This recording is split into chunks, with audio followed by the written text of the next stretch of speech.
Radio Univers. Vous l'avez toujours voulu et enfin, elle est là. Votre émission Sans détour reprend ses droits de cité sur Radio Univers.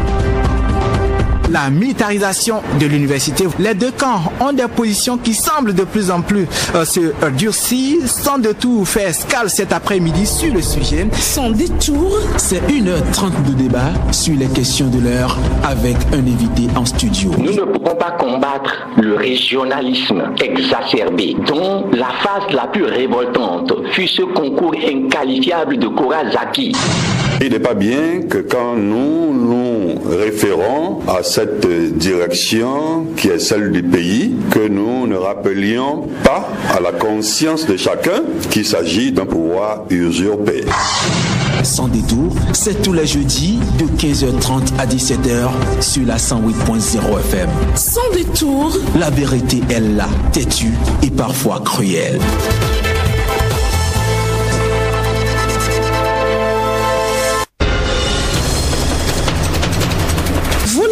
Longtemps demandé et votre requête passe comme une lettre à la poste. Prenez le rendez-vous tous les jeudis de 15h30 à 17h sur l'émission Débat Sans détour. Sans détour, c'est 1h30 de débat. Les gens qui sont un peu éclairés, qui comprennent un peu la situation, doivent pouvoir le dire rapidement à ceux qui se braquent. Il y a eu des avancées, mais il y a eu de mauvaises gouvernances. Voilà, faut dire les choses. Sans détour, la vérité est là, têtue et parfois cruelle.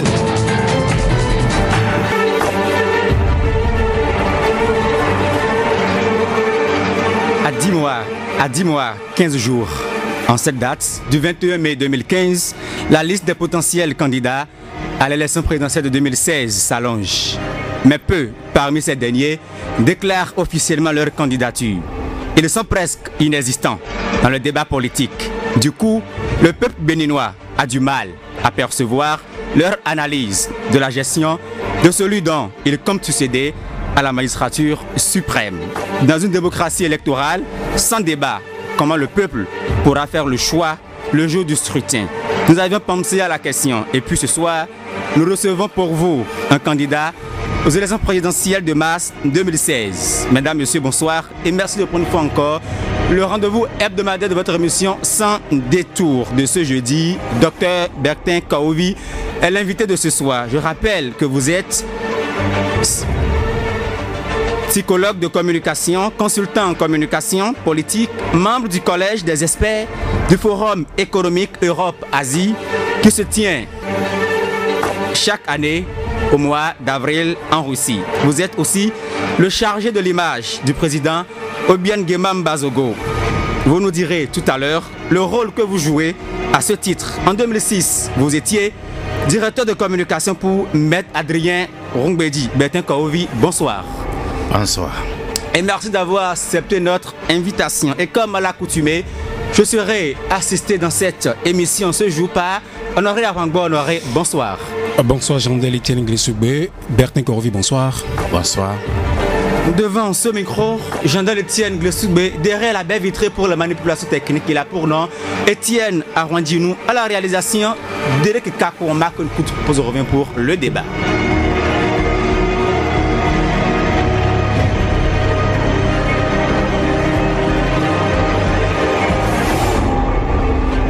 Amis auditeurs, une fois encore, bonsoir. Et bien comme je vous l'ai dit à l'entame de cette émission, on reçoit pour vous cet après-midi Bertin et Kaovi. Dites-moi ma première question, quelles ont été vos impressions lorsque vous êtes revenu cet après-midi à l'université, université que vous aviez aussi eu le temps de prendre par ici? Eh bien, bon, à notre époque, ça n'a pas réellement changé, hein, parce qu'à notre époque, l'université se mourait et je me rends compte qu'on ne l'a toujours pas ressuscité. J'ai vu toujours les vieux bâtiments délabrés et j'ai vu... Bref, on peut faire mieux que ça si on s'en donne les moyens. On peut faire mieux que ça si on se donne les moyens. Vous aviez survécu l'actualité comme tout le peuple béninois. Dans la nuit du mardi au mercredi dernier, le Parlement béninois a eu à sa tête un nouveau homme. Maître Adrien Rongbedji est revenu pour la 3e fois. Quelle est votre analyse du fait que l'opposition a quand même su prendre sa revanche sur la mouvance? Bon, je ne vois pas la chose sous l'angle de l'opposition qui aurait repris sa revanche sur la mouvance. Je vois plutôt qu'il y a un groupe de personnes que des intérêts immédiats ont réunis. Bon, qui ont fait une bataille, une lutte, qui ont gagné. Mais ce que je voudrais plutôt retenir, ce qui m'a marqué, c'est le nombre de procurations.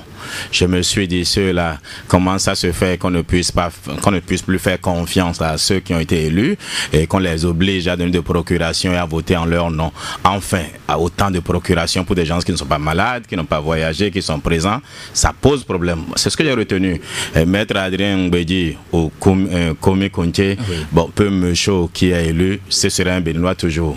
Donc, ce que moi j'ai tiré comme leçon, c'est le nombre de procurations et ceci dérange. Eh bien, dans le contexte sociopolitique dans lequel nous sommes aujourd'hui, beaucoup avant l'élection estimaient que l'homme qui peut faire l'affaire, c'est Rongbedji. Vous avez eu la chance de côtoyer l'homme. Est-ce que, vu la situation actuelle du pays, vous affirmez aussi comme ceux qui ont estimé qu'il était le seul qui pourra faire l'affaire? Est-ce que réellement, c'est-à-dire aujourd'hui qu'il est à la tête du Parlement, est-ce qu'on peut espérer un année meilleur? Mais imaginons que Rongbedji meurt demain, le Bénin va continuer d'exister. Oui. Bon, alors bien, j'ai connu Rongbedji et s'il y a quelque chose que je lui reconnais, c'est sa tempérance, c'est son calme et ma foi, sa modération. Et de ce point de vue, oui, il peut faire quelque chose. Mais attention, si nous devenions tous fous, ma foi, sa tempérance ne changerait rien.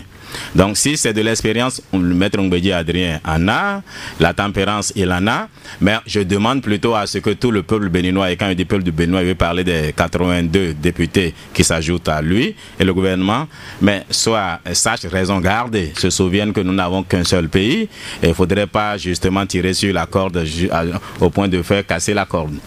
Si c'est l'expérience de vie, oui, le maître Rongbedji Adrien en a, voilà. Alors, Bertin Corvi, il est évident que les élections présidentielles ne sont pas celles législatives. Mais vous n'êtes pas sans savoir, même si entre-temps d'autres personnes se sont ajoutées, que cette même union qui a porté au perchoir Maître Adrien Rongbedji a été derrière lui pour les élections présidentielles de 2011. Qu'est-ce qui a joué cette fois-ci pour que Maître Adrien Rongbedji gagne ces élections législatives avec le concours de la même union? Bon, alors je voudrais déjà faire remarquer que l'union qui a fait gagner Maître Adrien Rongbedji n'avait pas maturé Nago. Non. N'avait pas maturé Nago en 2011. Cette union n'avait pas Edien Kone Tcheke. Comment il s'appelle déjà? Azanaï. Ah oui, voilà. Edien Kone Tcheke. N'avait pas Azanaï, n'avait pas mon ami et le maire de Lokossa et un certain nombre. Raison pour laquelle j'ai dit entre-temps d'autres personnes se sont ajoutées. Ah oui, mais je voudrais justement dire, ceux-là ont apporté vraiment du sang neuf. Pour dire quoi? C'est pour dire que le président Yahi Boni a eu, enfin, a réussi à faire le miracle de les souder. Quand en réalité, la seule chose qui a pu réellement les souder, c'est peut-être l'opposition au président Yahi Boni. Parce que je voudrais que vous puissiez me dire qu'est-ce qui démarque réellement un camp politique au Bénin d'un autre. Je ne sais pas réellement quelle est la ligne politique de chaque camp ici au Bénin. Qu'est-ce qui les oppose? Je voudrais savoir la ligne politique ou bien la ligne idéologique de nos partis ou bien de la mouvance ou bien de l'opposition. Mais vous avez eu le temps de les côtoyer? Ben, je vous pose la question parce que je les ai côtoyés, je ne l'ai pas su justement. Et c'est ce que je veux dire. Alors, vous devez trouver que c'est quand même extraordinaire qu'à 10 mois des élections présidentielles, que je sois le seul, ou plutôt l'un des rares, à oser avoir une vision et à se prononcer. Mais on ne va pas prendre un candidat parce qu'il est beau, et parce qu'il met des photos Photoshop avec un large sourire, avec des slogans. Il faudrait que l'homme politique béninois s'exprime. C'est important. Il ne faudrait pas qu'on prenne quelqu'un qu'on ne connaît pas. Au demeurant, je voudrais aller en 2006, puisque ça vous intéresse. Mais qu'est-ce que le président Yahi Boni nous a dit en 2006? Mais rien. Mais il n'a fait qu'un large sourire, changement Kori, à Kouenawa. On a voté pour lui. J'entends nombreux dire il n'a pas tenu ses promesses. Mais quelles sont ses promesses? Il n'a rien promis, puisqu'il n'a rien dit. Voilà. Donc, ce qui les a réunis aujourd'hui, eh ben, c'est peut-être l'inimitié pour le président Yahi Boni. Ça s'arrête là. Parce que, ça dit, j'ai rien contre qu'ils se soient réunis. Je bénis même Dieu pour cela, parce qu'il y avait un autre agenda malheureux, dont on accuse le président Yahibouni. Est-ce que c'est vrai, est-ce que c'est faux, j'en sais rien. Mais je remercie Dieu, le président Adrien Ngbeji ne permettrait pas que certaines choses se fassent qui ne soient pas catholiques. C'est déjà une bonne chose.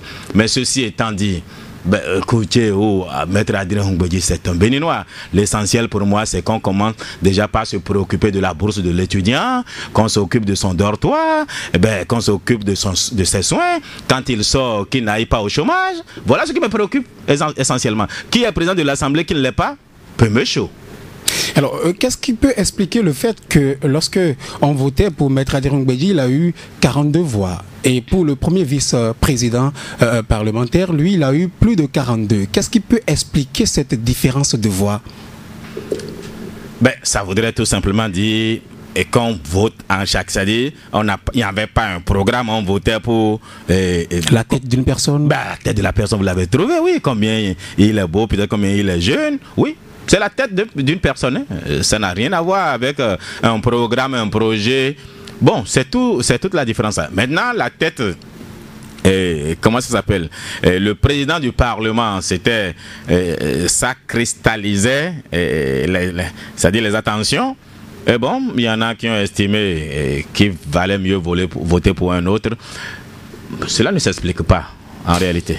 D'accord. Vous avez eu le temps de côtoyer Maître Adrien Ngbeji. Vous connaissez bien ses manières de faire, comment il fonctionne.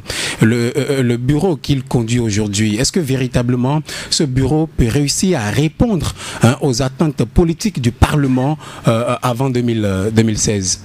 Alors, je voudrais tout de suite vous surprendre comment ça fonctionne notre Parlement. Je l'ai observé de loin. En réalité, bon, il y a des concertations, mais nous sommes au Bénin. Le chef a malheureusement, c'est-à-dire une position tranchée, c'est très souvent la position du chef qui passe. Je voudrais vous faire savoir qu'il fut un temps où les décisions que le président Nago prenait n'étaient pas consensuelles. Pourtant, c'est ce qui passait. Heureusement que le président Adrien Ngbeji a un certain âge, plutôt un âge certain. Il a de l'expérience et il est modéré. Bon, et il veut entrer dans l'histoire. Aujourd'hui, il n'a plus rien à gagner, son avenir est derrière lui. Il a le devoir d'entrer dans l'histoire par la grande porte, dont il ne va pas se permettre certains jeux. Eh bien, aujourd'hui, nous sommes à la 7e mandature pour le pouvoir législatif. Qu'attendez-vous réellement de ce Parlement-là pour les 4 prochaines années à venir? Très bien. De ce Parlement, président, voici ce que je vais déjà d'abord exiger, moi, Kovi Bertin Liroko. À la 25e le dernier Parlement a pris une loi. Et une loi que je vais appeler scélérate. Dans un pays où 60% des diplômés sont sans emploi, on amène l'âge de 55 à 60 ans. Le bon sens voudrait même qu'on ramène ça de 55 à 50 pour dire, bon, ceci permettrait aux jeunes qui sont très bien qualifiés, qui n'ont pas d'emploi, qui puissent trouver d'emploi pour remplacer ceux qui sont déjà là. Mais non, on donne encore 5 ans additionnels à ceux qui sont déjà fatigués, croulants de vieillesse, grabataires. Il faut réellement penser à la relève française aux jeunes. Et je ne m'explique pas comment est-ce qu'ils ont pu, enfin ce qui peut justifier qu'on amène l'âge de la retraite de 55 à 60. Ceci s'est fait en France parce qu'il y avait un besoin de main d'œuvre. Mais qu'est-ce qu'il explique au Bénin? Est-ce que c'est un complot contre la jeunesse? J'en sais rien. Et je voudrais vous dire, révoltez-vous, mais n'allez pas casser les bus ni les poteaux. Mais il faut vous exprimer. Cette radio doit poser la question à ceux-là qui ont pris une telle loi. Voyez ce qui m'intéresse. Deuxième chose qui m'intéresse, ma foi, le président de la République ne doit pas avoir un contrôle sur le Parlement. Parce que la Constitution béninoise dispose que le président est contre, du moins l'action du gouvernement est contrôlée par le Parlement. C'est pas extraordinaire. Le président avait une majorité qui lui appartenait. Comment voulez-vous que cette majorité, enfin ce Parlement-là, puisse le contrôler? Et c'est ce qui a perdu le président Yahibouni dans ce qu'on peut lui reprocher comme erreur. Il n'avait pas quelqu'un pour lui dire: mon président, il y a telle erreur, il y a telle insuffisance. Je me réjouis qu'on ait un Parlement qui ne sera pas à la solde du prochain président que nous sommes, par la grâce de vos suffrages. Voilà ce que j'attends de ceux-là. Qu'ils fassent leur travail, qu'ils soient un contre, c'est-à-dire ceux qui disent justement au prochain président que nous sommes par la grâce de Dieu et des mains de nos ancêtres, il y a telle insuffisance, il y a tel autre qui ne se taisent pas pour nous plaire. Vivement que vos attentes soient prises en compte. Eh bien, vous avez annoncé votre candidature pour 2016. En un mot, quel regard portez-vous sur le bilan on ira cas par cas, mais le bilan sur le plan social de 2006 à aujourd'hui? Est-ce que vous avez le sentiment que le Béninois arrive quand même à s'en sortir sur le plan social? Bon, alors, si je dois me référer à combien viennent me supplier pour 20 000 francs presque tous les jours, alors qu'il fut encore quelques temps, si on me demandait de l'argent, c'était pour 100 000 francs, je voudrais plutôt dire qu'il y a un problème dans le pays, sincèrement. Parce qu'il y en a jusqu'en 2005, ma foi, ceux-là, tu les tenais, ils pouvaient te trouver 200 000 francs à l'instant. C'est-à-dire là, vous les prenez. Mais aujourd'hui, ils en sont réduits à vous supplier pour 20 000 francs. Il y a un problème. Autre problème, c'est la structuration de l'activité, l'activité de production au Bénin. Le Bénin n'a pas réussi à produire une économie. Car notre problème, c'est que nous n'avons pas une économie. Et j'attendais d'un gouvernement, ou plutôt d'un régime, qui regroupait la crème de ce qu'on pouvait avoir ici comme économiste, banquier et financier. Mais ils n'ont pas su faire une lecture de la structuration de l'activité qui puisse créer d'emplois.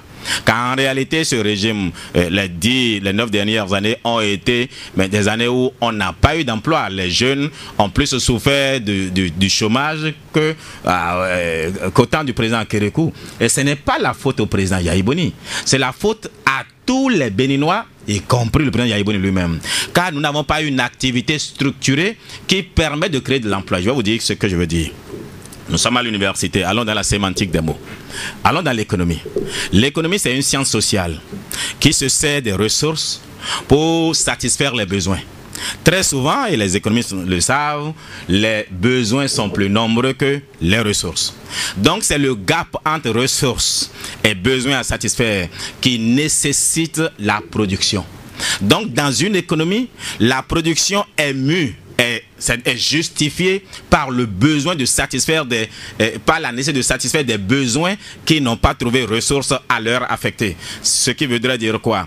Si on va dans les mathématiques, c'est une application qui n'est pas bijective, parce que l'inverse n'est pas une application. Dites-moi, est-ce qu'au Bénin nous produisons, est-ce qu'on a une activité qui est justifiée par le besoin ou bien la nécessité de satisfaire un besoin? Non. Je vais vous dire pourquoi. Le coton que nous produisons, qui est notre produit phare, le coton n'a pas de valeur intrinsèque pour nous. Ceci n'a de valeur que pour le blanc, ou du moins pour celui qui vient l'acheter.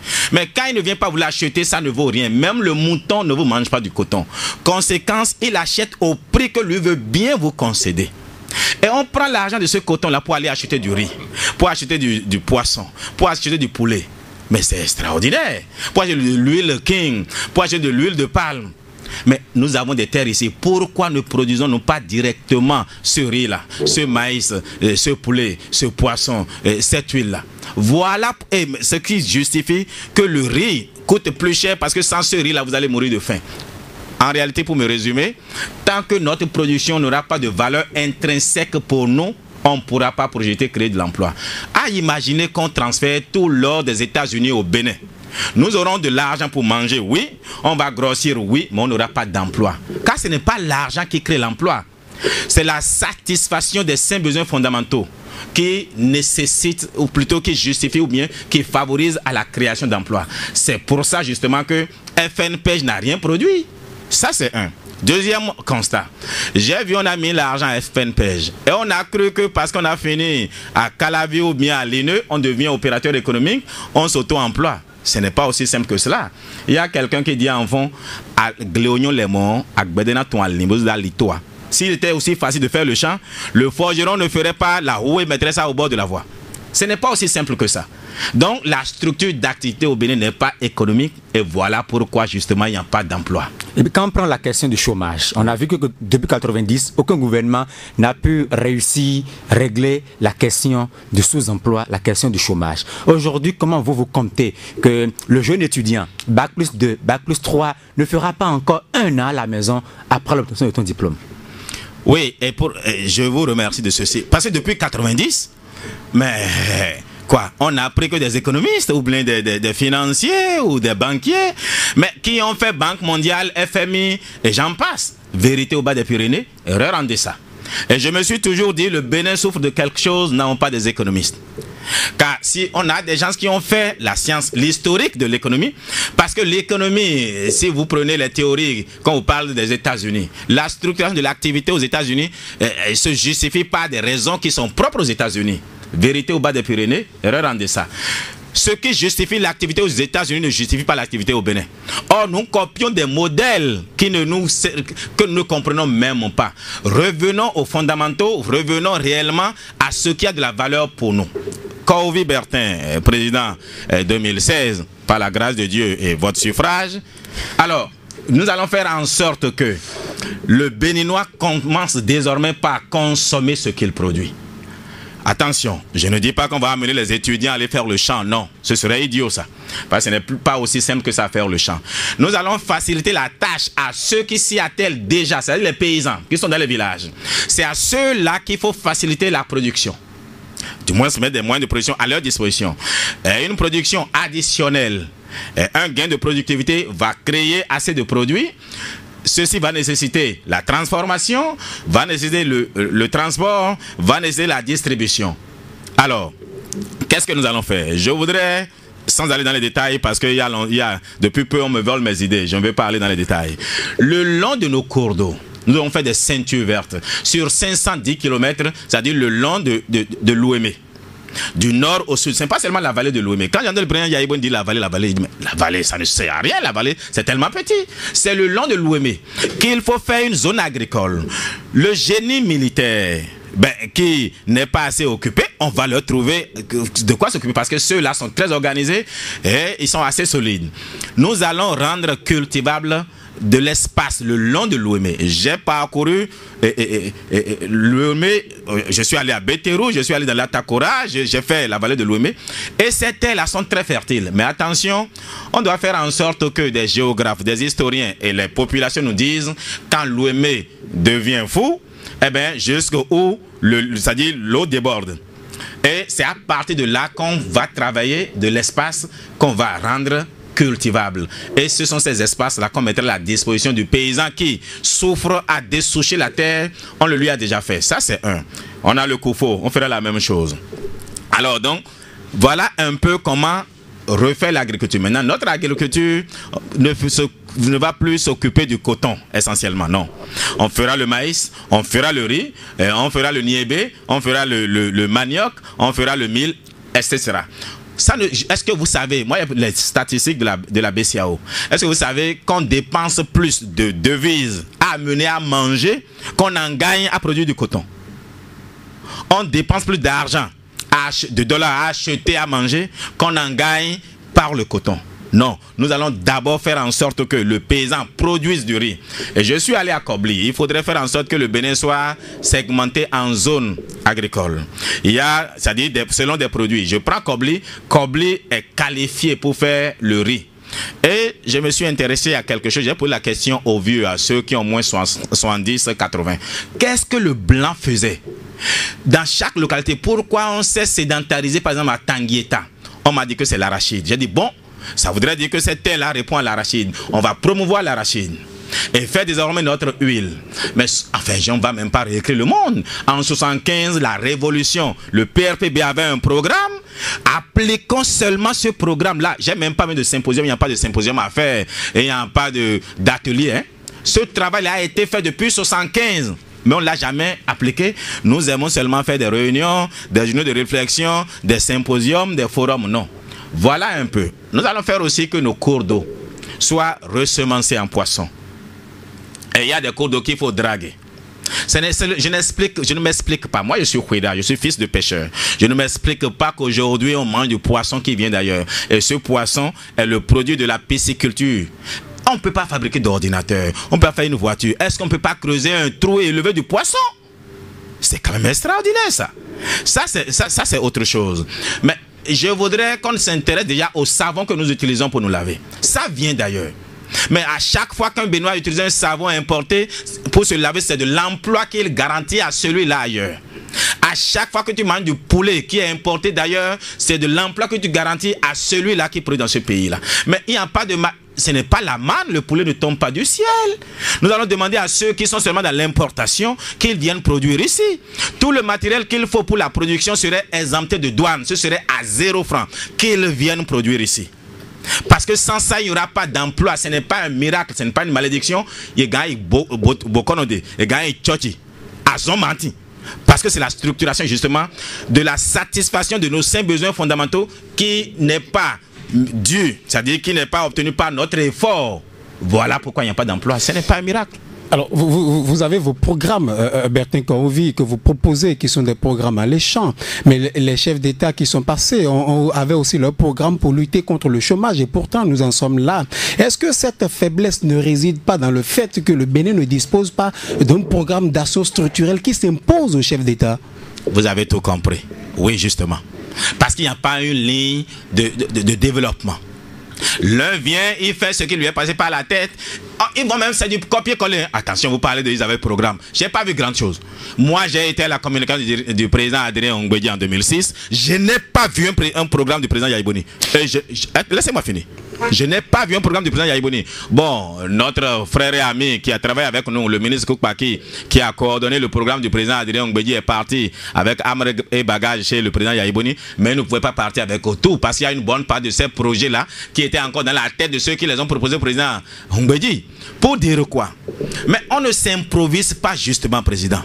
Et je voudrais vous dire, ce que je dis vient, je n'ai pas de fiche, je ne consulte aucun document, oui ou non. Je le dis, ça vient de mon cerveau parce que ça fait 20 ans que je me prépare. C'est depuis 1996 que j'ai décidé de me donner 20 ans de préparation pour être une solution probable pour les Béninois. Et quand je regarde ceux qui sont en face, je me dis, tiens, il faut se battre, c'est un devoir que d'être là pour servir le Bénin. Parce que j'ai un programme structuré. Ceci étant dit, il faudrait, si jamais je venais sans considérer l'ancienne Corse, c'est-à-dire ce que le président Yaïboni a fait jusqu'à aujourd'hui, nous allons échouer. On doit aller de ce que le président Yaïboni a entamé, même si ça n'a pas été structuré, corriger ce qu'il faut corriger, annuler ce qu'il faut annuler, continuer ce qui est bon, mais en tenant compte de notre propre vision du Bénin. Ce que je propose, je ne dis rien d'extraordinaire. Je ne vous dis pas que l'argent viendrait du ciel, ni de la Guinée équatoriale, ni du Congo-Brazzaville. Je ne dis pas que ça vient de la Banque mondiale. C'est l'effort. C'est-à-dire qu'il faut structurer notre effort. Est-ce que vous savez que si on a un surplus de production, le Nigeria est là pour nous consommer ceci? Je dis toujours à ceux qui veulent m'écouter, le Bénin, sa richesse, ce n'est pas le porc, ce n'est pas le coton, c'est le consommateur du Nigeria. Nous avons à notre disposition au moins 45 millions de consommateurs nigérians qu'on peut satisfaire. Mieux, le Bénin a la position de Singapour pour la Chine et l'Indonésie, de Dubaï pour le Golfe. Eh bien, faisons en sorte que ceux qui viennent se servir du Bénin pour faire du trafic sur du Nigeria, qu'on leur demande, venez produire chez nous. En tout cas, qu'ils viennent s'installer ici, qu'ils produisent au Bénin. Produisant au Bénin, il y aura de l'emploi. Il peut même amener des produits semi-finis et juste travailler ici et envoyer au Nigeria. Il n'y aura même plus de douane dessus. Ceux qui sont passés, le président Soglo et Blenan Kerekou ont lancé cette histoire de zone franche industrielle. Ça fait pratiquement 20 ans que ça dort. Personne n'est pressé. Parce qu'ils n'ont pas conscience que bientôt, si rien n'est fait, mais les jeunes Béninois vont commencer par se suicider, par se révolter, mais par assassiner, par voler, parce qu'ils sont frustrés. Il y a au moins 22 000 étudiants qui sortent chaque année. Pour quelle destination? Chômage. Les parents se tuent, se ruinent, envoyer l'enfant étudier. Et quelle est sa destination? Eh bien, il est à la maison, il regarde sa mère avec le nez toujours planté au milieu du visage. Il regarde son père et sa mère tous les jours, qui le nourrissent encore alors qu'il a déjà 25 ans, 30 ans, 35 ans parfois. Ça ne peut pas continuer. Parce que le printemps arabe, ce n'est pas autre chose qui a mené ça. Ce qui s'est passé le 4, 5, 6... avec la révolte qu'a incarné l'arrestation de Azanaï. Vous croyez que c'est pour Azanaï que les gens marchaient? Les gens se défoulaient. Quand vous n'avez pas de perspective, mais vous devenez fou. Voilà, donc il faut travailler pour cela. Je peux vous rassurer d'une chose. Si les Béninois acceptent que nous travaillons ensemble, qu'on change la structure de l'activité au Bénin, les raisons pour lesquelles nous travaillons au Bénin, l'emploi n'est pas impossible. D'ailleurs, imaginez, votre ventre est justement ce qui va créer de l'emploi. Si vous mangez le poulet bicyclette, Et si vous mangez l'huile d'agoli et l'huile de palme, mais si vous mangez le riz de Bagou, mon village d'adoption, ou bien de Kobli, et si vous mangez, ainsi de suite, nous avons ce qu'il nous faut. Tout le reste, c'est de cesser de croire que la Banque mondiale viendra nous faire des miracles. Non, c'est ni de corruption et de vol. Rien de plus. Nous allons restructurer l'activité en faisant comme si on n'était pas dans les relations internationales, en faisant comme si on était au temps des Guézo et des Glélé, ou, dites-moi, au temps des Biogera, des Guézo, des Tofa, ou bien des Théagmali et autres. Mais les gens vivaient quand même. Ils faisaient quelque chose parce qu'ils vivaient de leur production.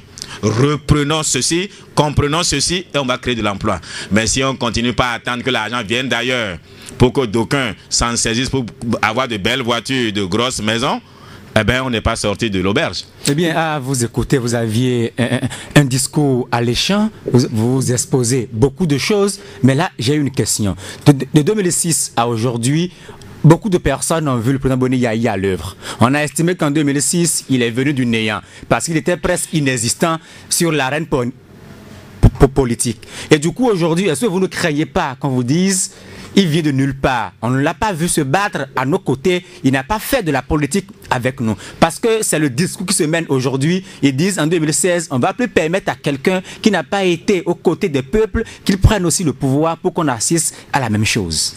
Très bien. Je voudrais que vous m'aidiez, vous, parmi ceux-là qui peuvent tenir un tel discours, que vous me trouviez un seul qui parle 9 langues. Je parle Bariba.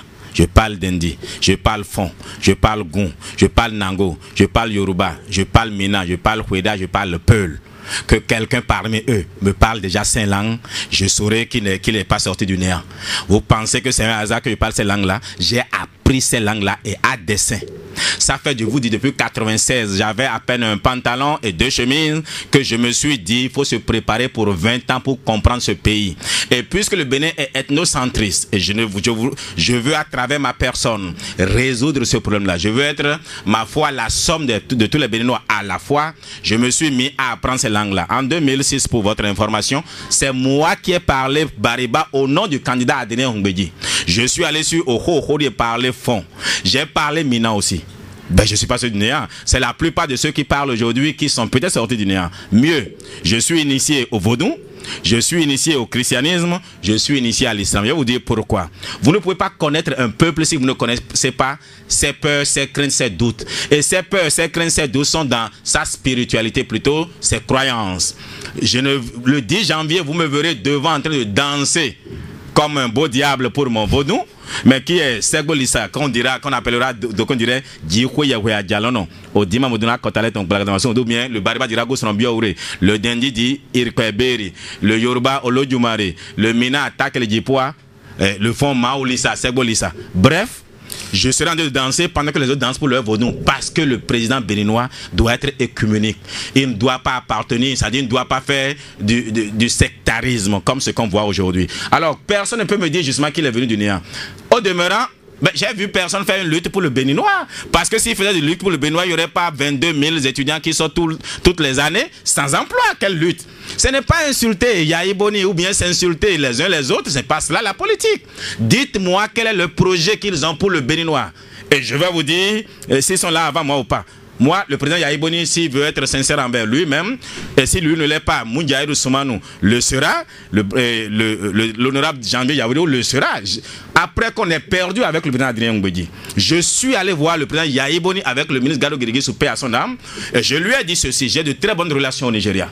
Le Nigeria, le Bénin est le don du Nigeria parce que nous sommes le 37e État sur le plan économique. Pas politique, hein, économique du Nigeria. Eh bien, voici le programme que j'ai pour les relations Bénin-Nigeria afin que nous puissions créer de la richesse ici, profiter de notre proximité du Nigeria. Le président Yayi Boni, il ne l'a pas oublié parce que c'était le 29 juillet 2006, de 22h à 22h45, ben, il m'a donné carte blanche. Eh bien, après le 14, un dimanche 14 août 2006, le ministre Moundiaïrou Soumanou m'a reçu chez Gado Guiriguissou. Le lundi, il m'a reçu avec une délégation nigériane. On a fait des réunions. Tous ceux-là sont là aujourd'hui. Mais j'ai travaillé 6 mois à proposer des choses et le jour où j'ai déposé mes conclusions, 3 jours après, on a chargé mon ami Yaoudé pour s'en occuper.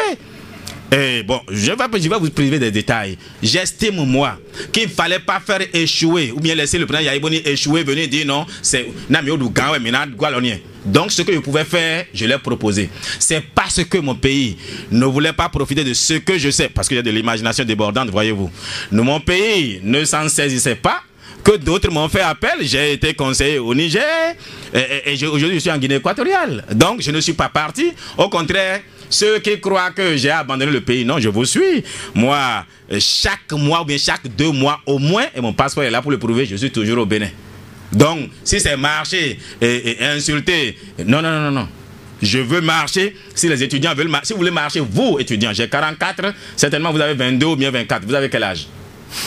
C'est pas ça qui est important. Alors, je vais prendre votre âge. Donc, pour dire, nous sommes de la même génération. Si vous voulez marcher pour l'emploi, je vais marcher avec vous. Si vous voulez marcher pour vos intérêts, je vais marcher avec vous. Mais si c'est pour insulter Yaïboni, je ne vais pas marcher.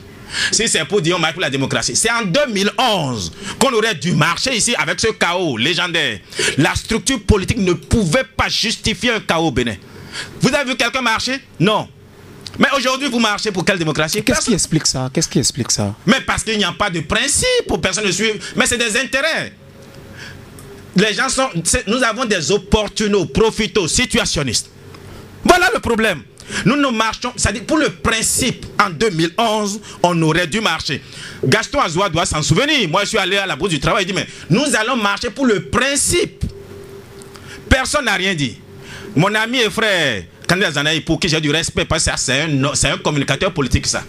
Il a organisé son chaos, pendant que les autres dormaient, refusaient d'envoyer leurs membres sur la LEPI. Bon, ils se sont organisés, ils ont mis seulement les leurs sur la liste, ils ont gagné. Bref, ça ne reflétait pas réellement ce que le peuple voulait.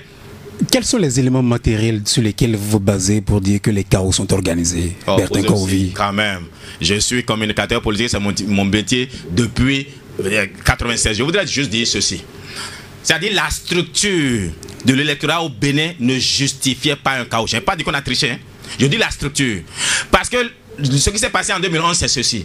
C'est l'Union fait la nation qui a demandé aux leurs de ne pas aller s'enregistrer. Vous comprenez? Oui. Et si vous n'êtes pas sur la liste, vous ne votez pas. Bien donc je ne dis pas que ceux qui ont gagné le chaos, qu'ils aient triché, c'est pas ce que je dis. Mais ceux qui votaient n'étaient pas le fichier n'était pas représentatif. Et j'impute la faute à l'Union fait la nation et à Maître Adrien Ongbedi par la même occasion. Et donc le chaos est organisé par l'Union fait la nation? Pas l'absurde, hélas. Pas l'absurde, c'est eux-mêmes qui ont permis ça. C'est pour ça que je dis. Si on avait marché en 2011 pour dire non, on a les nôtres qui ne sont pas sur la liste, on exige qu'ils soient sur la liste, je comprendrais. Les luttes politiques, il faut vraiment savoir pourquoi l'homme politique marche. Parce que chacun d'entre eux a un agenda. Moi, mon agenda, c'est vous. Vous voyez comment vos yeux brillent? Je veux que ça continue de briller, mieux encore cela, que vous ayez, en sortant que vous ayez de l'emploi qui vous attend. Mais ce n'est pas un miracle. Je vais vous juste donner la structure d'activité. Faire en sorte que l'État béninois encourage une structure d'activité qui permet de créer de l'emploi. Ce que veut dire, nos parents savent de quoi je parle. En de 80 à 83, on envoyait 2 sacs de cossettes. Moi, j'ai fait le Nord. 2 sacs de cossettes au Nigeria. Vous ramenez une Suzuki 120. Aujourd'hui, on n'a même plus de cossettes. On a fait... Bon, je prends la zone de Bagou. En allant à Kérou, on faisait du riz dans le bas-fond. Aujourd'hui, le coton est venu tout détruire. Banikwara finit cette terre en détruisant cette terre par les pesticides, l'engrais et tout. Aujourd'hui, ils sont à Bagou. Cette terre vont se détruire aussi, ils iront ailleurs. Nous sommes en train de tuer notre population. Parce que, vous ne le savez pas, le coton crée des dommages. Parce que, qu'est-ce qui se passe? L'OME draine tout ce qu'on met comme produit toxique dans le coton, draine ceci vers le sud. Très prochainement, nous allons commencer par faire des Mongols. Hélas, c'est pour cela justement il faudrait restructurer l'activité économique. Et moi, j'ai décidé dans la structuration de mon gouvernement, mais de ne pas appeler de ne pas avoir un ministère de l'agriculture. Ce sera un ministère de l'environnement. Agriculture, élevage et tout le reste. C'est l'environnement qui va décider de quel type d'interaction on aura sur la terre, sur l'espace, sur la faune, sur la flore. Parce que si on ne fait pas ça, on ne pourra pas laisser une terre justement à nos descendants. Voilà un tout petit peu ce que je peux vous dire. Alors vous êtes à l'université, c'est la jeunesse qui s'y trouve. Voyez-vous, la question qui préoccupe, c'est l'emploi. Après formation, après les études, il faut trouver quelque chose à faire. Et vous avez développé tout votre programme. Est-ce que dans cette perspective de restructuration, il ne faudrait pas un cadre, il ne faudrait pas inventer un cadre légal afin que chaque chef d'État qui vient puisse respecter ce programme-là, qu'enfin qu'on n'assiste plus à l'accroissement du chômage au Bénin? Mais vous avez tout dit. C'est pour cela justement qu'il faut, ça dépend que ce cadre-là se fasse, ceci doit venir de notre constitution. Et il faut que dans notre constitution, qu'il y ait du copier-coller de au moins 3 différentes constitutions. D'où la révision de la constitution?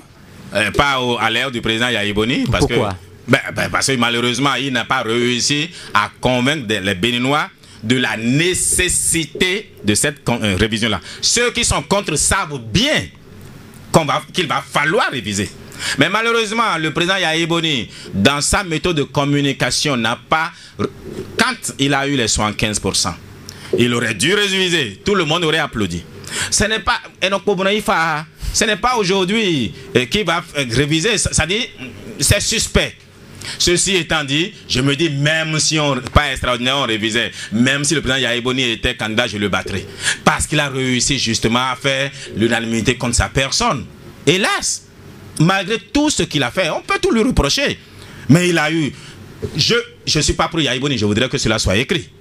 Mais ceux qui sont venus depuis 60, eux tous réunis, aucun n'a fait plus que Yahya Boni. Pourtant, personne n'a autant échoué que lui. Pourquoi? Mais ce qui a tué le président Yahya Boni, c'est les effets d'annonce. Oh, ceci, oh, cela. Bon, voilà, cette histoire de... on va faire de telle ville... Tokyo, je ne sais pas si c'est vrai, parce que je ne l'ai pas entendu moi-même. Mais si ce que j'entends sur Facebook, si le président l'a vraiment dit, mais franchement, allez dire qu'on va faire de commun Paris, il faut... La communication, voilà ce qui a tué le président Yahya Boni, la communication. À part ça, non, les autres bavardent. Le président Yahya Boni a essayé, il a fait ce qu'il peut, ce qu'il pouvait. Mais sa communication a été désastreuse. Vous êtes un communicateur. Psychologue de la communication. Psychologue de la communication. Qu'est-ce qui a échoué donc au niveau de la communication de Yahya Boni? Très bien. À vouloir trop paraître, on finit de disparaître. Vous savez, nos parents sont psychologues, moi. Et donc, pour mon mais le président, ça dit, même quand il y a un mort-né, le président Yahya Boni est là. Il y a la pluie, le président Yahya Boni est là. Il y a sécheresse, le président Yahya Boni est là. Mais il a démystifié lui-même sa fonction. Je vais vous donner un exemple. Chez le président Obiangema, que je connais très bien. Je vais même laisser ça. Je prends le président Sassou Nguesso. On ne pose pas la première pierre quand le président ne vient pas poser une première pierre quand on n'est pas au cadre de l'ouvrage. Le ministre peut aller lancer les travaux. Mais la première pierre au Congo, Brazzaville, se pose quand on est au cadre de l'ouvrage. Ici, on pose même 4, 5 fois, 6 fois. Bon, la voie à Kassato, Cotonou et autres. Mais ça fait combien d'années? Le président ici a dit, il y a 8 ans qu'il a dit on aura l'électricité. Ah, même mourir électrocuté si on ne fait pas attention parce qu'il y en aurait partout. L'électricité, on est où? Mais c'est ce qui tue le président Yahya Boni. L'effet d'annonce, parce que ça vous rattrape. Je vous donne un exemple. Vous avez votre femme aux fesses en bandoulière, enfin comme les nanas benz, comme on dit. Eh bien, si vous lui dites rien pour son anniversaire, vous lui donnez une Vespa. Mais cette nuit-là, vous pouvez être sûr qu'il faut être athlétique pour supporter ces assauts. Mais si vous lui annoncez d'avance, ma chérie, t'achètes avion ou bien hélicoptère, comme mon ami Kassa en a fait de mon président Yahya, même malgré ça, elle ne va même rien ressentir. La surprise, voilà ce qui intéresse. Le président Yahya Boni a fait trop d'effets d'annonce. Et en psychologie de la communication, j'estime que c'est ce qui a tué. Ça, c'est un. Un chef doit être celui qui sait être tempéré, modéré. Les colères d'un chef ne doivent pas se savoir à la télévision. Il y a des propos qu'on ne tient pas, qu'un chef ne tient pas. Même si on l'a insulté. Moi sur Facebook, lisez-moi, il y en a qui me traitent de tous les noms d'oiseaux et ils ont raison. Je leur demande pardon. Et je dis, bon, venez qu'on plaide. Peut-être que c'est vous qui avez raison. Je voudrais que vous m'écoutiez et que je vous écoute. Mais le chef doit être celui qui fait le con. Le président Yahya Boni devrait l'apprendre. Et ceci démontre qu'il n'avait pas un conseiller à l'image. S'il en avait un, il ne ferait pas certaines erreurs. Parce que le conseiller à l'image, justement, a besoin de psychologie. Il y a des fois où le silence est plus utile que de parler. C'est ce qui a tué le président Yaya Boni. Sinon, si c'est la volonté de développer les Béninois, personne ne l'a eu, en tout cas jusqu'à aujourd'hui. Et je sais de quoi je parle plus que lui. Mais malheureusement, il n'y a pas eu de méthode. Car de 2006 à aujourd'hui, on saute d'abord dans l'eau et après on se demande si c'est de l'eau là, de l'eau chaude ou bien de l'eau froide. Regardez cette histoire de PVI. Les douaniers ont interpellé le président qui a dit non. On a même créé douaniers et patriotes. 6 mois après, on revient pour dire que c'est le douanier qui avait raison. Voilà, c'est votre face. Bon, cette histoire de casque. On pourchasse les émigrants, tout le monde comme un petit lapin. Il y a campagne, on dit non, ce n'est plus nécessaire. C'est plus utile. Alors, un chef doit rester constant. Et c'est voilà ce qui a tué le président Yaya Boni. Sinon, tout le monde bavarde. Mais je dois reconnaître parce que disons la vérité, il a essayé. Mais s'il y a quelque chose qui fait malheureusement que l'histoire retiendra qu'il a échoué, hélas, c'est sa communication. Eh bien, on vous aura certainement compris. Jeudi, ce jour, nous recevons pour Sans Détour Bertin Kaovi. Vous pouvez aussi participer à cette émission en nous appelant au 61 32 89 23. 61 32 89 23 pour poser vos questions ou apporter vos analyses. Si aujourd'hui, Bertin Kaovi, vous deviez noter la gestion de Boni Yayi de 2006 à aujourd'hui, vous auriez souhaité lui donner quelle note? Bon, ce serait assez mal exprimé. Vous voyez, un chat s'est glissé dans ma gorge. Oui. C'est-à-dire, il y a des choses, je ne voudrais pas avoir la prétention de noter un chef d'État. Il a essayé. Je voudrais plutôt noter les Béninois dans leur ensemble. Car c'est une équipe qui a échoué. C'est nous tous ensemble. Mais il était le seul exécutant. Il était le seul à prendre la décision. Mais vous me faites rire, vous. Ben, on peut pas être le musicien, celui qui danse aussi. Nous sommes tous responsables. Et je voudrais nous noter sur quelle échelle? À 10 ou bien à 20? À 20. À 20, je nous donne 12. Ça veut dire qu'il a essayé, comme vous l'aviez dit. Ça veut dire que le peuple aussi a essayé. Voilà, non, tous. Je ne parle même pas si c'est lui. Peut-être que lui, je vais lui donner 18 ou bien peut-être que je vais lui donner 6. Mais je parle de nous tous parce que c'est le Bénin qu'il faut noter. Vous savez, le résultat de Yaya Boni, ce n'est pas Yayi. Mais Yayi, c'est l'étoile filante qui s'en va. Hein? C'est le Bénin qu'il faut voir. On n'a pas plus de 12. Je vous donnerai plus de 20. On n'a pas plus de 12. Eh bien, parlant de Boni Yayi, restons avec son régime. De 2006 à aujourd'hui, il y a eu beaucoup de scandales. Hein, et on a connu l'affaire Sensad, dans laquelle une paire de gants a été payée à 90 000. Je m'en souviens, Boni Yayi disait « Je suis responsable et non coupable ». Et lorsqu'un chef d'État arrive à faire cette déclaration-là, est-ce qu'on ne pouvait pas dire que lui aussi, il était au courant de tout et laissait tout se faire? Au fait, le président Yayi s'est trompé d'expression. En réalité, un président est coupable, pas responsable, vous comprenez, pas responsable, mais coupable, parce que c'est lui qui nomme. Et c'est celui qui a fait la faute qui est responsable, pas coupable. C'est comme si je ne veux pas, dans cette histoire de PDVI et de ICC, où l'ancien premier ministre, comment il s'appelle déjà? Voilà, où il dit il n'était pas au courant.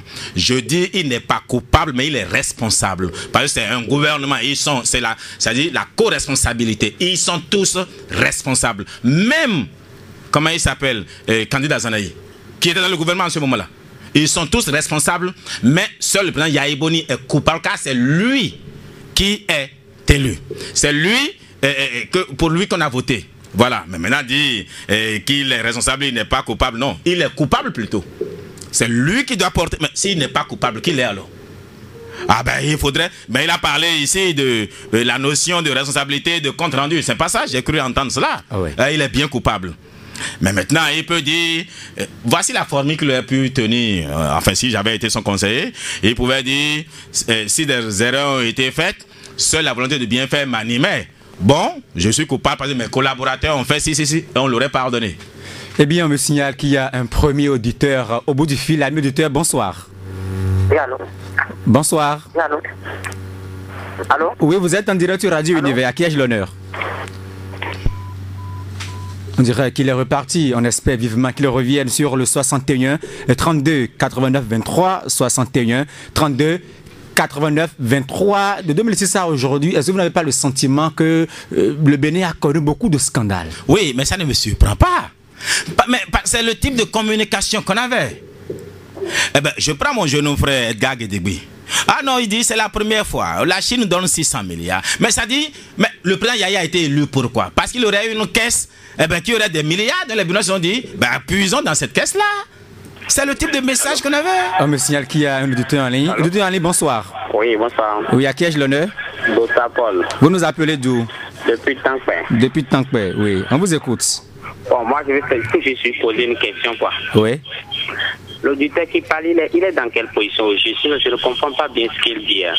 Vous mettez quoi dans position? Bon, sa position sur le plan politique. D'accord. C'est tout ce que j'ai à faire comme question. D'accord, merci à vous. Mais l'auditeur voudrait savoir votre position. Oui, je voudrais lui répondre justement. Et c'est ce qui est malheureux. Ma position, c'est que le Bénin se développe. Ma position, c'est que nous créons d'emplois pour le Bénin. Si le président Yahibouni a raison, je dirais qu'il a raison. Si l'opposition a raison, je dirais qu'ils ont raison. Mais je ne vais pas me mettre à insulter, à prendre... Donc vous êtes au centre? Je ne suis même pas au centre, je suis sur le Bénin. D'accord. Oui, allô, on vous reçoit. À qui ai-je l'honneur? À qui ai-je l'honneur? Il est reparti. Donc vous soutenez le Bénin en un mot. Mais je soutiens le bon sens et la vérité. Maintenant, vous posez une question. Mais depuis 2006 à aujourd'hui, je voudrais que nous allions dans nos chansons traditionnelles. Mais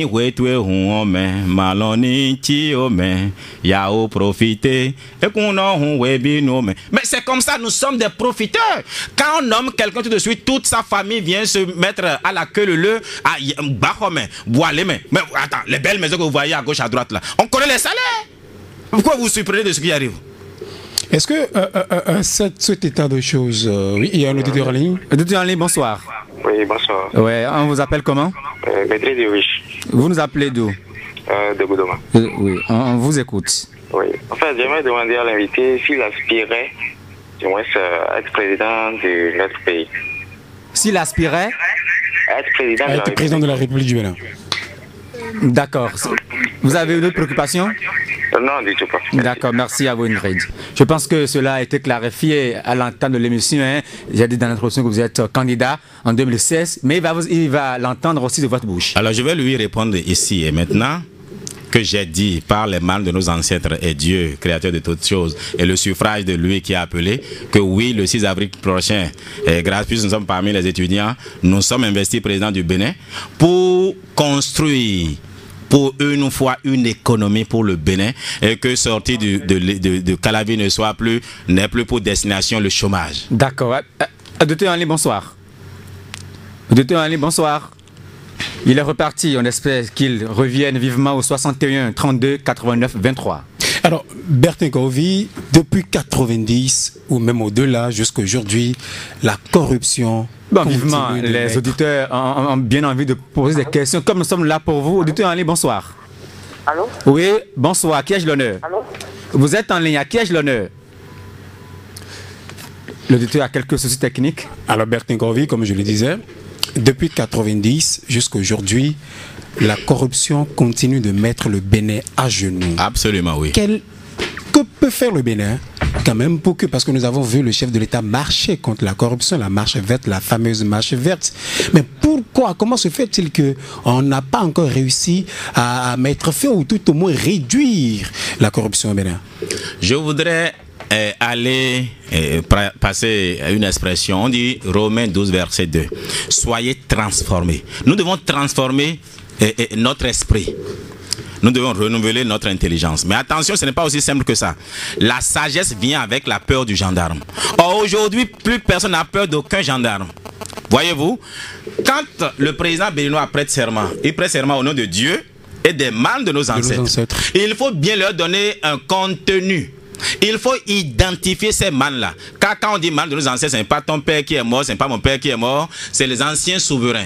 Et nous avons décidé, j'ai décidé de mêler ceux-là à la gestion du Bénin. Et nous allons faire un haut conseil des anciens rois béninois qui sont déjà morts. Pour le Zou, nous avons Wegbadia. Pour l'Ouémé, on a Théagbali. Pour le Borgou, on a Serokwera. Pour l'Atakora, on a Korongo. Pour le Mono, Koufo, on a Totonyaho. Et pour l'Atlantique, on a, ma foi, Passé. Alors, il y a une cérémonie qui se fait. Il y a une cérémonie qui se fait. Nous allons faire cette cérémonie-là. En tout cas, Kovi, Bertin, Liroko investi. On prendra des fagots de chaque royaume. Et on va allumer un feu.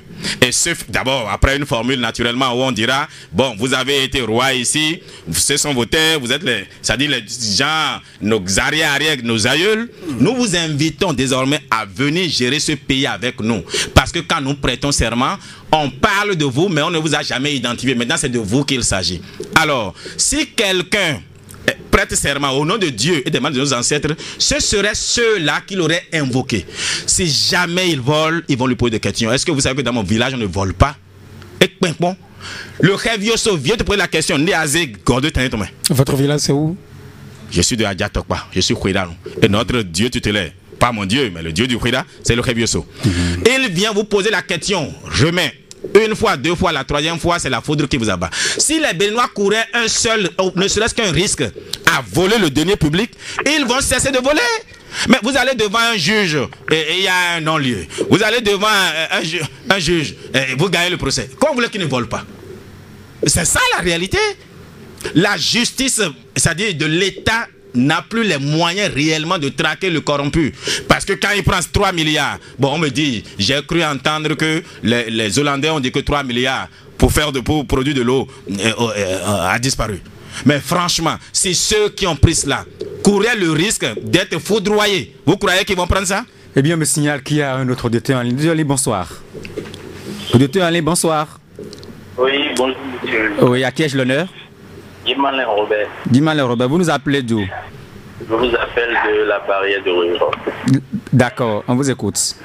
Bon, je salue l'invité qui est sur le plateau, monsieur le docteur Bettencourt. Bonsoir. Bonsoir, cher ami.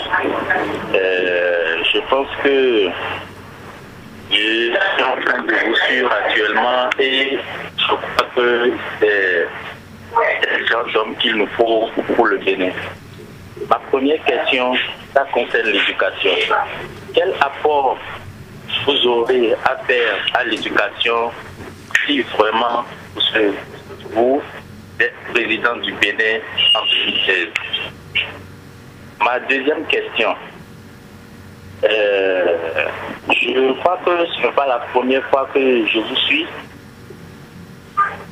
J'ai entendu parler que vous aurez 32% au premier tour et 55% au second tour. Oui.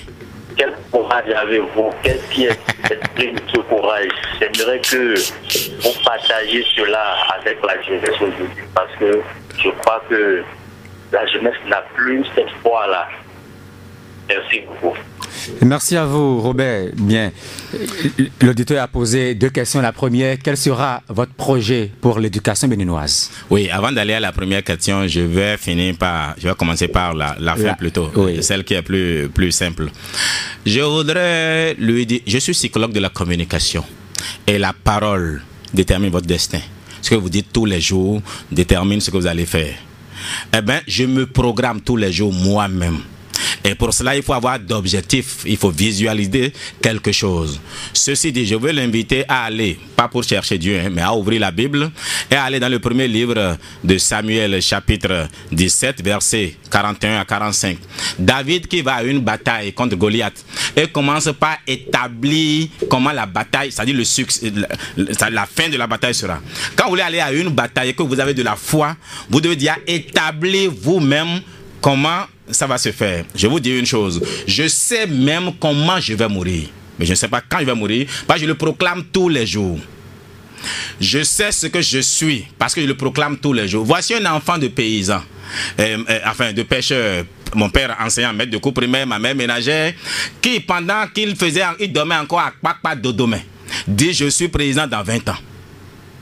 Le président Adrien Hongbeji en 2005, quand je suis allé le voir pour dire je veux te soutenir, mais je lui ai dit en contrepartie ne sois pas contre moi en 2016, tu peux rester neutre parce que je suis candidat en 2016, je gagne. Il m'a regardé, mais quel prétentieux. Alors moi ça fait 20 ans et j'ai toujours vécu comme ça. La vie m'a toujours donné ce que lui est arraché. Je vais le rassurer d'une chose, quand je me lève tous les matins, dès que je mets pied par terre, je dis au loko niwe, niwe ye binamo. Atinkle de Paul Loko no meho. Bebe avono mo jora avotomeo benebe no so. Akema ki amareno ki akenyi wenake. Zononchi bo kwesivono chi azochirote. Est-ce que là ce n'est pas des incantations? Mais ça n'a pas d'importance. Non, non, mais les incantations, justement, c'est ça le problème. Écoutez, laissez-moi finir. Ce qui est malheureux, c'est que vous avez fini par oublier votre culture. Est-ce que vous savez que c'est la psychologie que j'ai appris chez les Blancs qui m'a montré que c'est dans l'ère Adjatado que nous avons le sens de la parole au B et de S-A-B. Ce n'est pas la poudre qu'on met dans la bouche qui marche, c'est ce que vous dites. C'est la structuration de la pensée. Quand vous vous programmez, mais la reprogrammation mentale, vous courez aller payer pour suivre des séminaires, développement personnel. Mais votre parent le fait tous les jours à la maison. Donc c'est ce que vous déclarez que vous réalisez. Donc je me suis donné pour objectif 32%. 50, au premier tour, 55 au second tour. Ben, je le dis tous les jours et ma foi va produire ceci.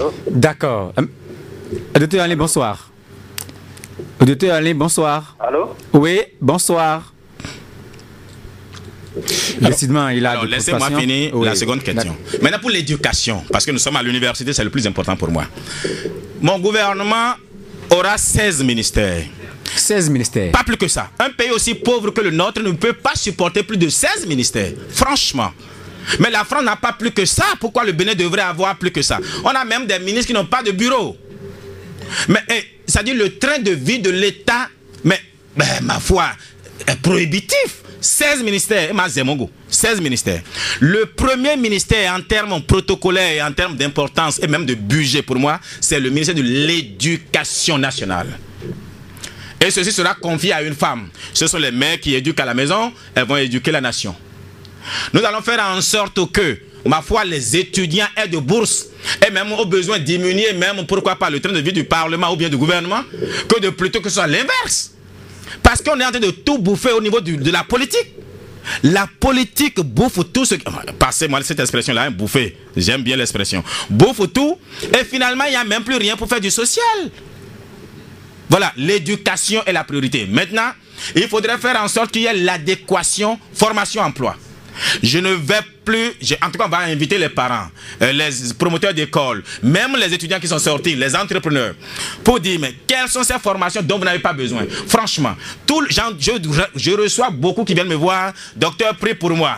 Ah bon, tu as fait quelle formation? Master en ressources humaines. Ils sont tellement nombreux.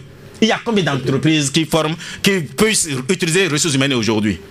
Vous les trouvez, communication d'entreprise. Combien d'entreprises au Bénin communiquent?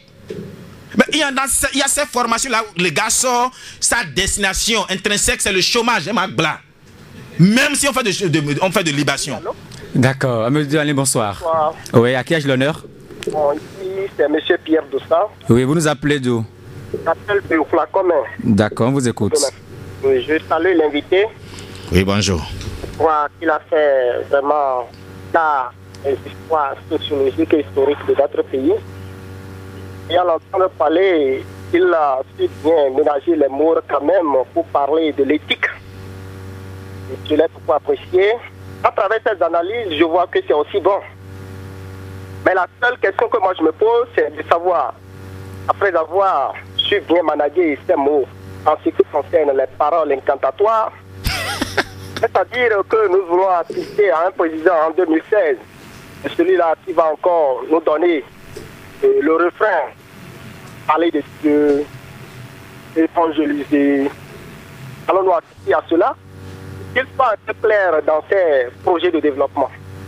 Après l'entendre parler, j'aimerais le rencontrer et je crois que ça peut aller. Je l'admets. Merci à vous, Monsieur Pierre Dossa. Oui, alors, je voudrais juste rassurer Monsieur Pierre Dossa. J'ai dit ici que je suis initié à l'islam, je suis initié au christianisme, je suis initié aux cultures de l'ère Adjatado. Parce que le Bénin est un tout. Et vous ne pouvez pas diriger les Béninois si vous n'êtes pas le maître du feu, si vous n'êtes pas le maître de l'eau, si vous n'êtes pas le maître de la terre et si vous n'êtes pas le maître de l'air. Ceci étant, on ne va pas retomber malheureusement dans de la bondieuserie. Oh. Bon, bref, je vous ai dit, je serai le jour de Tabaski chez les musulmans drapé de mon plus beau boubou. Le jour du Vaudon, je serai avec les Vaudonons. Et le jour de la Pâque, je serai avec les chrétiens. Parce que Noël n'est pas une fête chrétienne. La Pâque, je serai avec les chrétiens. Juste pour dire, je n'aurai pas de religion affichée. Je n'aurai pas de position affichée. Je veux être l'homme de tout le monde. Voici pourquoi je me suis donné pour fonction, ou bien pour obligation d'apprendre nos langues. Je parle Bariba et ce que 9 au moins ici. Je veux le rassurer. Ce n'est pas, on ne viendra pas gérer le Bénin avec les incantations. Mais ce que je dis, ce qu'il appelle incantation, c'est le blanc qui a voulu malheureusement nous dévaloriser en parlant d'incantation. Ce sont des affirmations. Quand je dis, quelqu'un dit je suis puissant, confiant, heureux et en bonne santé. Mais s'il le disait en fond, on dirait c'est des incantations. En psychologie dynamique, on l'appelle des affirmations. J'ai une dame qui est la dame qui, en tout cas, le matin, tout le monde va manger chez elle à Malabo. Je parle de Guinée équatoriale. Elle s'appelle Maman Béné. Elle dit, mais Maman Béné, mais quelle est ta formule? Quel est ton secret? Elle dit, ah, mon fils, mais moi, j'ai une formule que je répète tous les jours. Je dis, ah bon, c'est quoi la formule? Elle dit exactement ceci.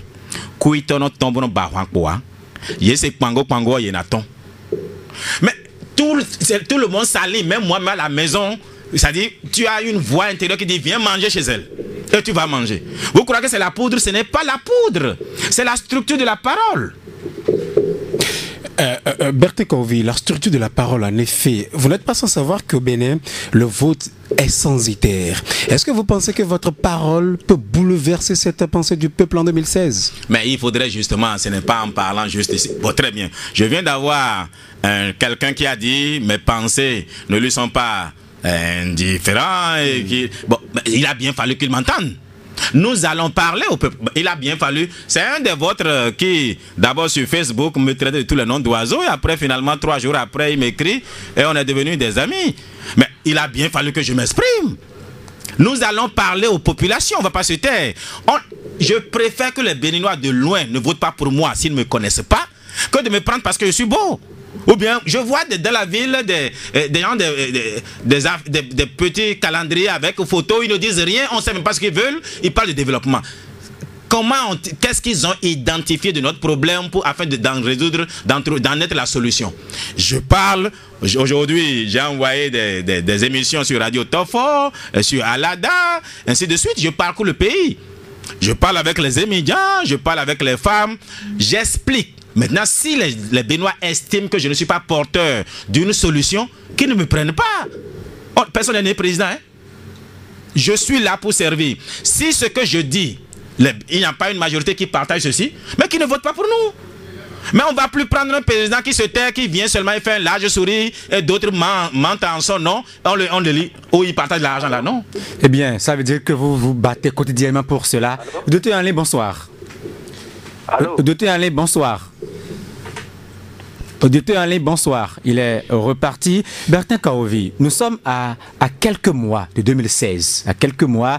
Et est-ce que le temps qui reste devant nous avant les élections, et comment est-ce que vous comptez vous activer sur le terrain pour y arriver? Mais avant de répondre, vous allez répondre d'abord à la question de cet auditeur-là. Docteur Alain, bonsoir. Oui, bonsoir. Oui, à qui ai-je l'honneur? Oui.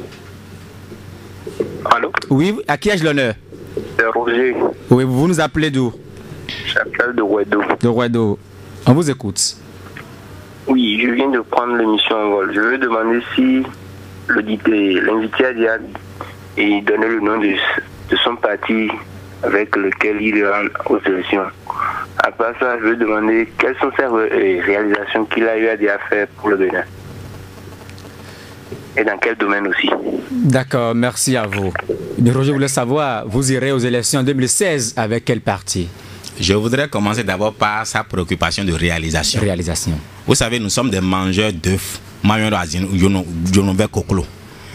C'est ça justement qui fait que ce pays-là n'aura que des corrompus à sa tête. Ou du moins très souvent. Nous sommes des profiteurs. Qu'est-ce qu'il a fait pour le Bénin? C'est qu'est-ce qu'il va faire pour le Bénin qui devrait le préoccuper. J'ai vu quelqu'un ici dire qui se cachait derrière les réalisations de la BOAD. Oh, et mon ami Charles Toko, le président Yaïboni, non, Yaïboni, ou bien il ne disait pas Yaïboni. La BOAD a donné 6 milliards, la BOAD a 6 milliards. Quand le président Yaïboni est venu, il a mis l'argent de la BOAD ici. Alors, maintenant, ceci dit, je ne vais pas aller dans ces détails-là parce que la main gauche a fait, la main droite ne devrait pas le savoir. Mais il y en a qui sont en train d'étudier à l'université Obiangema Bazogo, à Villeprix, eh bien c'est moi qui suis conseiller à Obiangema Bazogo. Et tout le reste, je ne vais pas parler. Parce que ce que la main gauche fait, la main droite ne devrait pas le savoir. Maintenant, ce que j'ai fait, ce n'est pas ça qui devrait préoccuper, c'est ce que je ferai. Mais puisque ça l'intéresse, c'est de notoriété publique. C'est moi je suis conseiller à l'image d'Obiangema Bazogo. S'il y a bourse Obiangema Bazogo Bénin, appelez mon ami Valère Glele Kakaï, il sait bien que c'est moi. Justement, vous êtes conseiller à l'image de Théodoro Obiangema. Est-ce que, enfin, quelqu'un demande, un job de chargé à l'image consiste à faire quoi? Voilà qui me réjouit.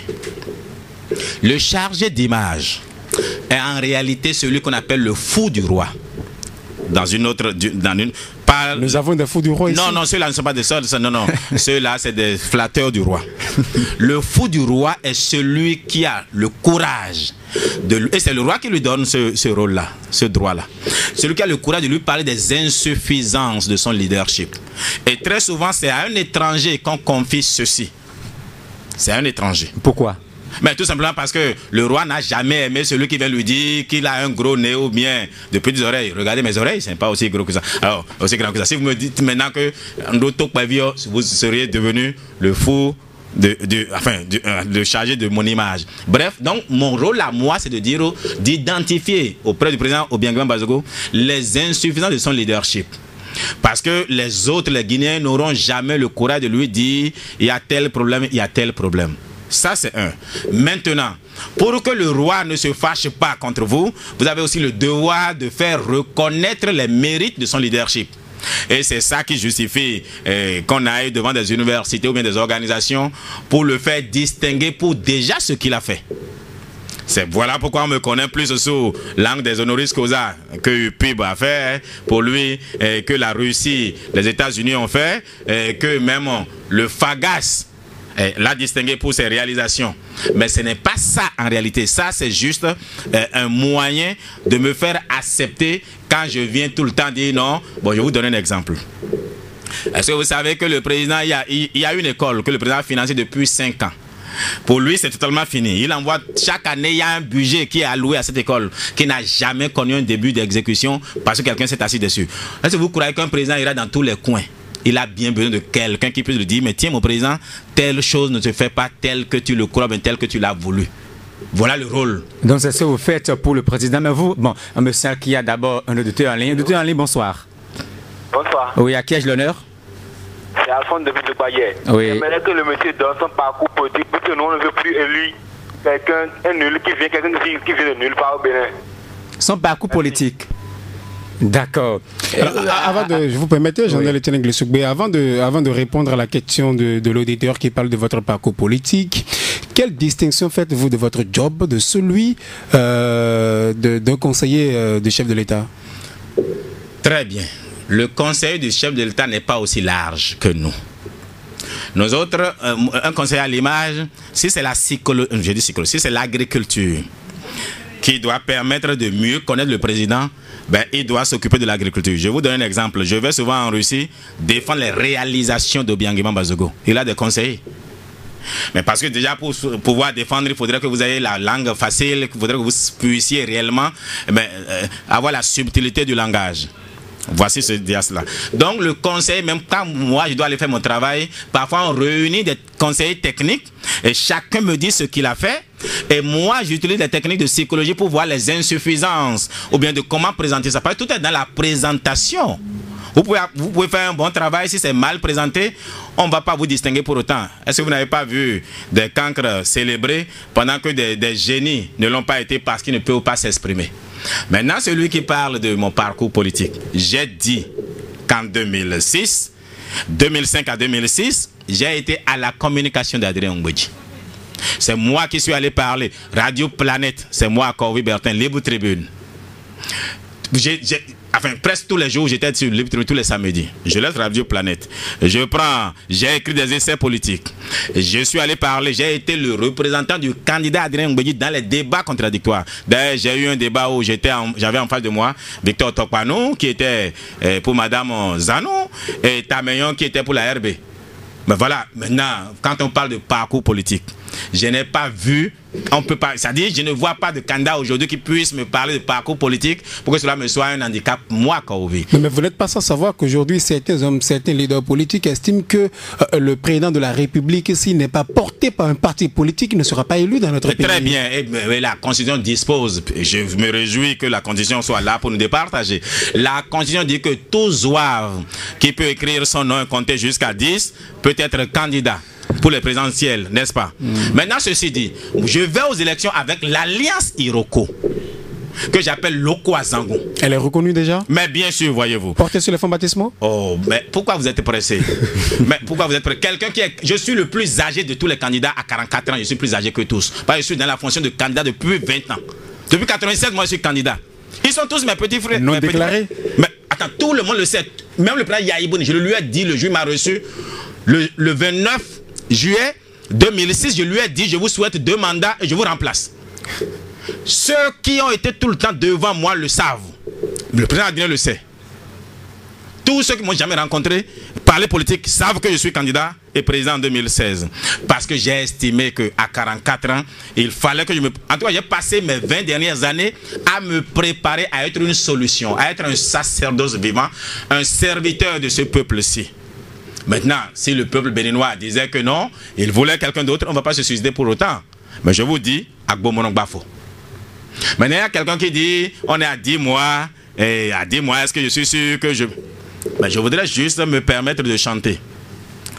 Alors, Gama Howe no monon fedo meae, Galoma Koko, Melena do Hotowe, Mao no Kumponwe, Yena Swakon. O Gama Howe no monon fedo meae, Galoma Koko, Melena do Hotowe. Ça c'est dessous les trucs. Mais avant. Attendez. Aïe, mais mite collèze ou un bolenkon. Et hoya mi ome. Adouci me anamuente. Mon wek beno magbombo mindo wabe. Ozungbe de ti mironze brondo zuna angbeto. Zunwene zongigo non de doa. Ouwe mironze brondo zun. Il n'est jamais tard pour quelqu'un qui a de la volonté. Ça fait 20 ans que j'ai commencé et je suis connu du nord au sud. Maintenant, je voudrais que vous compreniez quelque chose. Je me rappelle de 2005, quand le président Yahibouni venait. Et tout le monde dit non, même 2% il n'aura pas, 5% il n'aura pas. Pourtant, il est présent aujourd'hui. Ce n'est pas ceux qui crient plus, qui font quelque chose. Je parle aux populations. Eh bien, me signale qu'il y a un autre auditeur en ligne. Auditeur en ligne, bonsoir. Oui, bon, c'est Roger, j'ai pas entendu la réponse de ma question, quoi. Pour ça, et quelle était votre question? Et son parti, avec lequel il ira aux élections, c'est ça? D'accord, merci. Je pense que vous aviez répondu à la question. Non, il n'a pas entendu. Je voudrais, vous allez revenir là-dessus. Comme c'est quelqu'un qui tient vraiment... J'ai dit, nous allons à ces élections avec l'Alliance Iroko, qui est un contenant. Le contenu est en train de se faire. La plupart des partis sont en train de nous rejoindre. Oui. Mais enfin, si on mettait une caméra là où je suis, mais vous allez attraper ceux que vous ne soupçonnez pas. Qui viennent déjà vers vous? Mais c'est l'Iroko. Ils savent que c'est l'Iroko. D'accord, vous êtes l'Iroko, mais quand on regarde un peu l'arène politique, il y a quand même plusieurs personnalités qui nourrissent aussi l'envie d'être président en 2016. Il y a Eric Roundete, Léali Soglo, Robert Bien, Odel Bios-Tchane, Emmanuel Golou. Il y a encore beaucoup d'autres personnes non déclarées aussi. Professeur Victor Tokpanou aussi qui veut être candidat. Est-ce que lorsque vous regardez toutes ces personnes-là, est-ce que vous n'aviez pas une crainte? Voyez-vous, combien parmi eux en 44 ans. Non, est-ce que c'est l'âge qui compte? Non, ça dit, c'est vous m'avez écouté. Oui. C'est à mon culot que vous devez savoir que je gagne. À mon culot. À quelqu'un qui n'a qu'un pantalon de chemise, à 26 ans, qui se dit, je me prépare à être président. Et ça, le président Denis Sassou Nguesso, depuis 96, il le sait. En 2016, vous serez président du Bénin? En tout cas, je le lui ai dit et il a ri aux éclats. Aujourd'hui, nous sommes à la veille et il doit se dire, mais c'est tiens, mais ce garçon-là a tenu parole. En tout cas, il est resté accroché à son destin. Maintenant, ceci dit, je ne vais pas me suicider si je ne gagnais pas. Même Marc Bafokmo, nous allons gagner. C'est une conviction. Mais absolument. Maintenant, ceux dont vous parlez. Mais nombreux sont appelés, mais peu sont élus. Bien évidemment. Mais voilà, moi je vous dis, nous serons là. Mais vous, est-ce que vous n'avez pas intérêt à avoir quelqu'un que vous pouvez talocher si vous voulez? Mais certes, Bertin Corvi, Jérôme Carlos le disait, nous sommes ce que nous pensons. Les autres aussi pensent être chef d'État en 2016. Très bien, voici qui me réjouit. Ils ne le disent. Est-ce que vous les avez reçus ici? Est-ce qu'ils ont la conviction Bien que j'ai? sûr. Ah ben voilà ce qui me réjouit. Mais qu'ils nous disent alors qu'est-ce qu'ils feraient? Parce que jusqu'à aujourd'hui, c'est vous qui me dites qu'il y a des candidats. Hein? Ils sont tous en train de lézarder. Personne ne s'exprime. Vous l'avez commencé dans l'introduction. Qu'ils s'expriment. Je veux un débat contradictoire. Invitez-nous. Non, invitez-nous. Victor Tokman s'est exprimé. Très bien, non. Invitez-nous dans un débat contradictoire et que chacun dise. Là, ça vous permettra. Ce sera fait. Ben alors invitez-nous. Ce sera fait, Bertin Corvi. Voilà, c'est ma doléance. Vous aviez dit que vous vous activez à la cause depuis plusieurs années. Ça fait déjà 20 ans. Et déjà 20 ans en arrière. Et qu'est-ce qui vous a motivé en ce moment-là à dire en 2016, je suis président de la République? Non, j'aime ceux qui sont nés intelligents. Et je puis vous dire, tu l'es. Alors, merci. Pour dire quoi? J'ai vu le président Soglo le 14 janvier 1994 apparaître à la télévision annonçant une dévaluation caressant la tête de son petit-fils. Et moi qui étais à l'INE, à l'Institut national d'économie, ben, on venait à peine de prendre des cours sur la dévaluation. Et la structure de l'activité au Bénin ne faisait pas que la dévaluation n'était pas en faveur de l'importateur béninois. Donc en l'annonçant et tel qu'il l'annonçait, je savais que ce serait la catastrophe. Et c'est là que je me suis dit, mais tiens, s'il avait été un fils de pauvre, il comprendrait les effets d'une dévaluation sur nous. Et comme une folie d'un enfant, et comme ce n'est pas le culot qui va me tuer, j'ai dit à mes camarades de classe, moi j'ai décidé que parmi notre génération, je sois le porte-flambeau. 2016, je suis président au Bénin. Ils ont tous ri. Curieusement, 2 ans après, je me retrouve à commencer la marche. Voilà, au fait, c'est le président Soglo qui vous a inspiré. C'est-à-dire la dévaluation et de la façon dont il annonçait. Lui, il était économiste, lui. Ce qu'il disait n'était pas faux, mais moi, j'étais fils de paysan et j'avais des commerçants et je comprenais le désastre que cela allait créer. C'est ce qui m'a suscité à me préparer. Voilà. Et pourquoi vous êtes allé jusqu'en 2016? Quelle était votre motivation de ne pas dire, eh bien, en 2010, et en 2011, en 2006, et vous êtes allé jusqu'en 2016? D'abord, il fallait l'âge. L'âge, il fallait d'abord dire 40 ans. Mais au-delà de ça, je suis quelqu'un qui lit la Bible. Et j'ai lu dans le livre de Samuel, 1 Samuel chapitre 16 verset 13, j'ai vu que David, le jeune David a été oint, c'est-à-dire il a reçu l'onction, la marque pour être roi, mais il a fait 20 ans d'abord avant de remplacer Saül. Et il a dû servir d'abord d'autres rois sous d'autres cieux. Et bêtement, je me suis donné ce cursus-là et j'ai dit, il n'y a pas d'école où on apprend à devenir président, allons servir d'autres présidents, voyons leurs erreurs, tirons leçon de leur succès. Nous allons éviter leurs erreurs. Voilà, c'est ça qui justifie mon parcours. Quand j'ai fait 10 ans à l'extérieur, 96 à 2005, je suis revenu pour aider mon pays à faire un bon choix. J'ai choisi le candidat Adrien Humbedi, qui de loin aurait dû être président en 2006. Mais 75% de Béninois ont estimé que je me suis trompé. Après ceci, ben, je suis parti, j'ai continué mon périple pour continuer d'apprendre comment est-ce qu'on gère les êtres humains. Donc, on ne se lève pas du jour au lendemain parce qu'on a de l'argent pour devenir être président. Non. Vous avez appris des erreurs des autres. En un mot, qu'est-ce qui a joué contre le président Adrien Ngouédié depuis 1990 jusqu'à aujourd'hui pour qu'il ne soit pas président de la République? Ce qui a joué contre le président Adrien pour qu'il ne soit pas président de la République au Bénin, c'est qu'il ne connaît pas réellement la structuration de la pensée du Béninois. Il ne peut pas, il lui serait difficile d'entonner un chant ici, et en Fon, et en Bariba, et en Dendi, et en Goun. Vous comprenez? Ceux qui sont devenus présidents aussi n'en savent pas. Vous me faites rire. Vous voyez comment le président Yahi Boni donnait la main à tout le monde, tu en veux, en voici. Il serrait la main comme ça, oh ya, oh ya, oh ya. Mais ça dit, il faut ça, il faudrait que le candidat soit en osmose avec son peuple. Mais est-ce que vous voyez comment le président Kérékou sait utiliser de l'humour? Ça participe justement. C'est-à-dire les chants, c'est tout, c'est un tout. Ce n'est pas d'avoir un bon programme qui vous fait gagner. C'est tout un ensemble. Voilà ce qui a manqué au président Adrien. Maintenant, c'est aussi sa rigueur. Parce qu'en 2006, si les autres n'ont pas voulu aller sur lui, c'est qu'il disait qu'il est trop rigoureux et il les mettrait parce qu'il savait qu'ils avaient pillé l'économie. Vous savez que la politique aujourd'hui est une blanchisserie de corrompus, de pilleurs. Hein? On court tout de suite aller sur... Et j'aime que Dieu bénisse Madame Soglo. Elle vivra très longtemps. Quand elle a dit que le Parlement ne devrait pas être le refuge de pilleurs, de voyous et de bandits. Est-ce qu'elle a raison, est-ce qu'elle a tort? J'en sais rien. Mais malheureusement en Afrique, très souvent la politique c'est un lieu de recyclage de ceux qui pillent l'économie nationale. Et nombreux avaient peur en 2006 que le président Adrien les mette en prison parce qu'on le trouvait trop droit et c'est bleu à faire rien. Voilà un peu ce qu'il a fait perdre. Eh bien, la radio, c'est une question de temps. Malheureusement, le temps est complètement parti. Vous allez conclure cette émission, Bertin Kaouvi. Alors, je voudrais vous remercier de l'insigne honneur que vous me faites. Je voudrais inviter les étudiants à savoir, puisque c'est une radio d'abord pour étudiants, à s'atteler déjà à ce pourquoi ils sont ici, à étudier. Je voudrais qu'ils marchent, oui, s'ils ont des revendications, mais en ordre, qu'ils ne cassent pas le peu qu'ils ont déjà.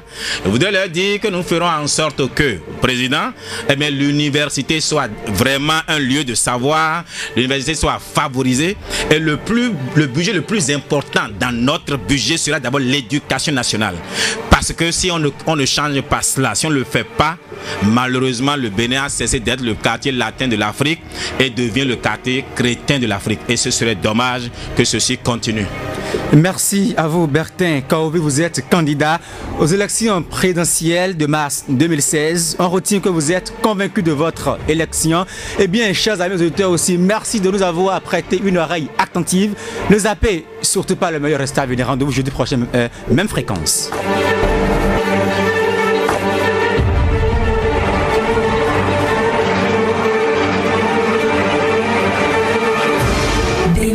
En bord FM, première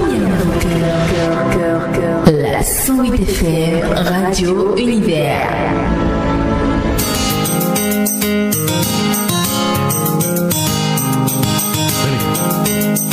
FIFA,